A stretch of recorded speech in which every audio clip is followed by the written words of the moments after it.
Assalamualaikum warahmatullahi wabarakatuh, sahabat P Network dimanapun berada. Salam petir, ceder, ceder, ceder. Baik teman-teman, sahabat P Network dimanapun berada. Akhir-akhir ini yang namanya penambang petir, yang namanya penggali petir dimanapun berada di seantero dunia. Yang lebih kurang mungkin ada di 230 negara, itu informasi yang kita dapat, sedang menunggu open mainnet. Kalau ada kendala orang yang KYC, sepertinya itu akan datang dengan sendirinya. Terjadi perbincangan hangat tentang keberadaan Pay Network untuk saat ini. Kenapa? Semakin hari semakin menggeliat. Semakin hari semakin besar, orang semakin percaya dengan yang namanya Pay Network. Tapi sama-sama kita ketahui, semakin tinggi pohon itu semakin kuat angin menerpa. Dengan keyakinan kita para penambang petir, kita yakin bahwasanya open mainnet akan segera tiba. Tapi apakah kita tahu? Apakah kita mengetahuinya? Saat ini banyak juga orang yang berusaha menahan, menggempur Pay Network supaya gagal dalam open mainnetnya, supaya gagal bisa dimanfaatkan sebagai mata uang digital. Kenapa saya katakan demikian? Ya, karena banyak kripto-kripto yang lain ya. Dengan adanya Pay Network, orang mulai beralih. Yang pertama, dia itu gratis penambangannya. Kemudian yang kedua, yang lain andai kata mau ditambang itu harus bayar.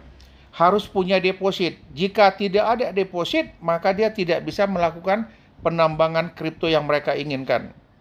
Jadi ada informasi dapatnya dari Christopher Jering ya, seorang ahli ekonomi Cina.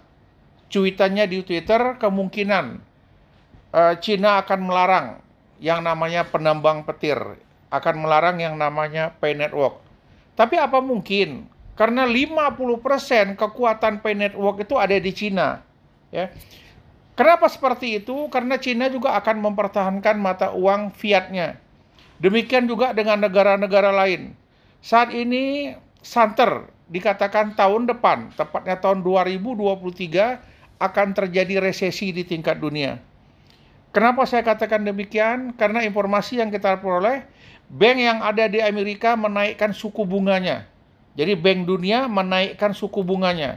Dengan suku bunga naik, secara otomatis orang yang melakukan pinjaman terhadap bank di Amerika sana, beban hutangnya semakin besar. Jadi akhirnya perusahaan-perusahaan yang ada, pengusaha-pengusaha yang ada di Amerika, secara pelan-pelan mulai gulung tikar karena tidak tahan terhadap suku bunga yang tinggi. Resesi akan melanda dunia.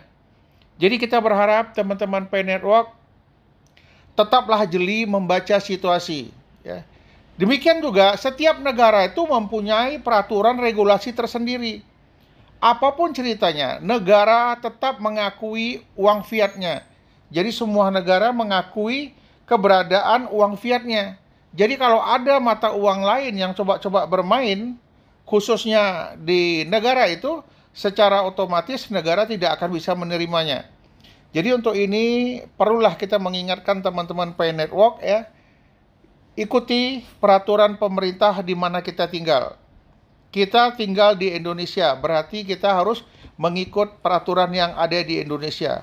Peraturan yang ada di Indonesia adalah alat pembayaran yang sah adalah rupiah. Selain dari rupiah, tidak dibenarkan sebagai alat pembayaran di negara Republik Indonesia. Jadi teman-teman, sahabat Pay Network ya, mungkin ini bisa menjadi masukan bagi kita. Kita harus lebih ekstra hati-hati. Dalam melakukan barter, teman-teman yang ada di Indonesia, perhatikan hanya untuk teman-teman komunitas saja. Konsumsinya tidak untuk orang luar. Kenapa? Banyak orang yang cemburu terhadap perkembangan Pay Network. Saya yakin dan percaya jika teman-teman bisa menjaga situasi ini, jika teman-teman tetap bisa menjaga peraturan-peraturan yang diterapkan oleh pemerintah Republik Indonesia, saya yakin untuk di Indonesia Pay Network masih bisa bertahan, masih bisa berjalan. Tetapi jika teman-teman melakukan hal-hal yang melanggar ketentuan negara Republik Indonesia, melakukan pembelian mungkin dengan menggunakan koin Pi secara terang-terangan, ini tidak dibolehkan. Tetapi jika barter sesama teman komunitas bukan sebagai alat bayar, ini mungkin masih dibolehkan. Jadi kita harus saling menjaga. Ya, jadi kita berharap teman-teman Pi Network saling mengingatkan dan saling menjaga. Jika melakukan kegiatan barter tidak terbuka untuk umum, kemudian melakukan share hanya untuk teman-teman komunitas, informasinya cukup kita bagikan kepada teman-teman komunitas. Yang lain belum boleh tahu dulu. Kenapa? Ini hanya untuk teman komunitas. Jangan sampai yang dilakukan teman-teman ingin membangun sebuah ekosistem Pi Network, akhirnya melanggar ketentuan yang ada di negara Republik Indonesia.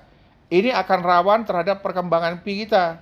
Tetapi jika kita saling mengingatkan, kita bisa saling menjaga, saya yakin dan percaya Pi Network masih bisa bertahan. Jadi teman-teman, ya, sepanjang yang saya ketahui, di lebih kurang 230 negara mereka masih bertahan terhadap koin Pi, mereka masih melakukan penambangan. Namun, serangan-serangan tetap datang dari luar. Tapi yakinlah dan percaya, core team Nicholas Koukallys ini nggak akan tinggal diam. Jadi Nicholas Koukallys ini, dia akan memberikan edukasi kepada masyarakat, kepada pemerintah di masing-masing negara. Karena Nicholas ini sudah melihat langsung sistem komputer yang dibangunnya memudahkan semua orang. Jadi siapapun nantinya yang menggunakan blockchain ini, menggunakan program yang dilakukan mereka, ini benar-benar nantinya dapat diterima di semua negara. Besar harapan kita Pi Network tetap bisa berjalan dengan baik, kemudian mainnet terbuka segera datang, kemudian yang terakhir pemerintah Indonesia membantu terhadap open mainnet nantinya dan dapat menerima koin Pi sebagai alat pembayar yang sah. Itu harapan kita. Kemudian kita juga berharap Nicholas Koukallys segera bentuk tim mungkin ya, untuk menghubungi negara-negara yang mana nanti sebagai pengguna koin Pi. Ini mungkin yang dapat saya sampaikan. Besar harapan kita sukses bersama. Assalamualaikum warahmatullahi wabarakatuh. Salam petir, ceder, ceder, ceder.